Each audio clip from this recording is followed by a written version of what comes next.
P plus Q plus সমান 32, অর্থাৎ আমরা এটা অনুমানে বলা যায় যে 32 আছে। তাহলে 32-এ যদি আমরা 4 তাহলে আমরা লিখতে পারি এ আর কিউব সমান সমান 32, তাহলে এর মান কত 4, তাহলে আর কিউব সমান সমান 32 ভাগ কত 4, তাহলে 4 আমরা কত পারি 2 কিউ, তাহলে 2 কিউ কত হয় 8, সরি তাহলে এর আমরা আর এর মান পেলাম হলো 2, আর এর মান কত পেলাম 2, তাহলে এটা হলো দ্বিতীয় পদ। তাহলে 4 এর ডাবল কত 8, 4 এর ডাবল কত 8, 8 এর ডাবল কত 16, তাহলে 8 রে স্কোয়ার করবো আর 16 রে স্কোয়ার করবো, 8 আর 16 রে স্কোয়ার করলে কত হবে 320।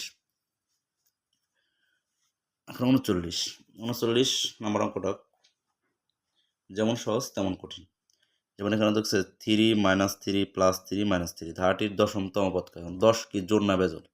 অবশ্যই 10 কি জোড় সংখ্যা, অবশ্যই 10 কি জোড় সংখ্যা। তাহলে আমরা দেখবো এখানে জোড়ের মানটা কত আছে, জোড়ের মান কত আছে, এটা বেজোড়, এটা বেজোড়ের মান কত 3, এটা বেজোড়ের মান 3, কিন্তু দেখো জোড় যেগুলো অবস্থান, যেমন 2 নম্বরে এটা জোড়, এটা 2 নম্বর জোড়, তাহলে আমাদের এটা ফল হবো -3। আর যদি এখানে বেজোড় কোনো কিছু যদি 20তম পদ বলতো তাও -3 হতো, 60তম পদ বলতো -3 হতো, তাহলে আমাদের এটা হচ্ছে অ্যান্সার কি হবে -3।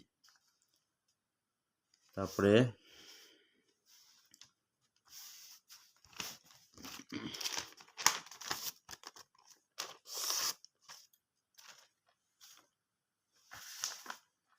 আমরা এখন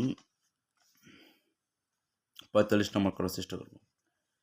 4 + 8 + 16 ধারাটির সাধারণ পদ নিচের কোনটি? তাহলে আমরা এখানে যে কোনো একটা মান বসিয়ে দেখবো যে আমাদের মানটা 4 হয় নাকি। যদি আমরা এখানে বসাই, যেমন ধরো আমরা যদি এখানে 1 বসাই, n এর মান যদি আমরা 1 বসাই, যেটাই ধরলাম সঠিক, তাহলে 2 এর মান হচ্ছে 1 আর এটা হচ্ছে 1, তাহলে 2 এখানে আছে কত 1 1 যোগ করলে 2, 2 দুগুণে 4, সঠিক হয়ে গেল। তারপরে 3 + 6 + 12 + 24 ধারাটির 3তম কত? তাহলে 24 এর ডাবল কত 48, 48 এর ডাবল 96, 96 ডাবল 192, 192 384, তাহলে 1 4 আর হচ্ছে 4 8, অষ্টম পদ। 2x + ধারাটির 10টি পদের সমষ্টি কত? দেখবো যে 10টি যদি কোনো ক্ষেত্রে যদি জোড় পদ বলে তাহলে সবসময় এর মান হবে 0, যেহেতু 10 আমাদের কি জোড়, 10 কি জোড়, জোড় হলে মান হবে 0। -5 + 5 -5 100টি, যে 100 কি জোড় না, তাহলে আমাদের মান কি হবে 0, সরি আবার বোঝাই, যেহেতু এখানে 10 পদের মান বলছে তার মানে কি 10 কি জোড়, তাহলে জোড় হলেই মান কত 0। আবার এখানে ধরো 100টি পদের সমষ্টি বলছে, তাহলে 100 কি জোড়, তাহলে জোড়ের মান কত হবে 0। আবার ধরো 2n + 2, 2টা কি জোড় না বেজোড়? অবশ্যই জোড়, তাহলে জোড় হলে মান কত 0, আর বেজোড় হলে মান হবে 1। 1 + 2 + 4 + 8 ধারাটির প্রথম 8টি পদের সমষ্টি কত? এটা সূত্রে ফলাবো যে প্রথম পদ a সমান সমান কত, প্রথম পদ a সমান সমান 1 আর সমান সমান 2/1, তার কত 1, 8টি পদের সমষ্টি কত হবে, মান বসালে যা ক্যালকুলেশন করে যা হবে তাই 255।